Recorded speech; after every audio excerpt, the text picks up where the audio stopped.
चर्चा की शुरुआत में प्रोफेसर साहब धर्मेंद्र जी आपसे करना चाहता हूं। आपने योगी आदित्यनाथ को सुना, कहा मैं इन लोगों मतलब ठिकाने लगा दूंगा, एक तरीके से ये कहा। राष्ट्रीय पाप किया है इन्होंने, नौजवानों के भविष्य से खिलवाड़ करके। घर का नहीं, ना घर के रहेंगे ना घाट के रहेंगे। बात तो बड़ी कही उन्होंने।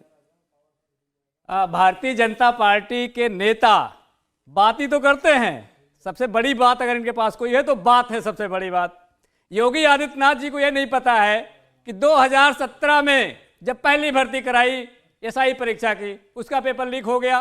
वो क्या राष्ट्रीय पाप नहीं था?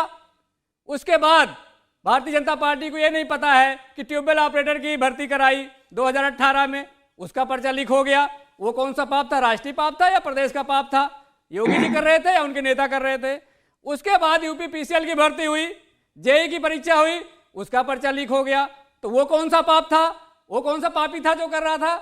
भारतीय जनता पार्टी की सरकार में उत्तर प्रदेश में जितने एग्जाम का नाम आप जानते हो, चाहे शिक्षकों के लिए टेट की परीक्षा हो, चाहे विश्वविद्यालय की बीईटी की परीक्षा हो, चाहे आपके बीएड की परीक्षा हो, कोई ऐसी परीक्षा नहीं है जो भारतीय जनता पार्टी की सरकार में जिसका पर्चा लीक नहीं हुआ हो। कोई पर्चा आपकी सरकार में लीक हुआ था कि नहीं? नहीं, हमारी 12 से 17 वाली सरकार में। मैं हमारी सरकार में जो पर्चा लीक हुआ था उस पर हमने जांच किया था, उस पर कार्रवाई की थी। ये भी कर रहे हैं कार्रवाई, पर्चा लीक नहीं ये भी हुआ। कह रहे हैं हम कार्रवाई कर रहे हैं। इनके पास एक भी पर्चा ऐसा नहीं जो लीक नहीं हुआ। कार्रवाई कर रहे हैं। मुझे बताइए कि जब हमने 17-18 तारीख का जब एग्जाम हुआ था, 17 तारीख से पहले ही हमने कह दिया कि ये पर्चा लीक हो रहा है, अभ्यर्थियों ने दे दिया, तो भारतीय जनता पार्टी 7 दिन तक किसको बचाने का प्रयास कर रही थी? और राष्ट्रीय पापी कौन है? एक सेकंड।